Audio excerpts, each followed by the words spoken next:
Mini blog 62লৈ স্বাগতম।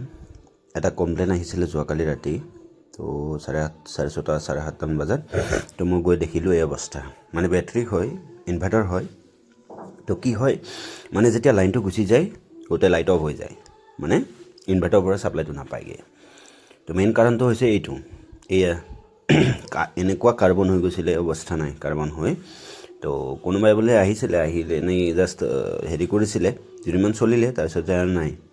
তো মই ক'লোঁ পূৰা, তো মই এনেকৈ হেৰি কৰোঁ, মানে গৰম পানী লৈ নিমখ লৈ কিনে অলপমান বঢ়িয়াকৈ য'ত য'ত কাৰ্বন হৈছে তাত গ'লে চিকচিকা হৈ যায়। তো সেইবিলাক কৰি পেলাই তো নাটটো, তাৰমানে পুৰণা যিটো নাট, তো বেয়া কাৰণে সেই নাটটো পেলাই দিলোঁ।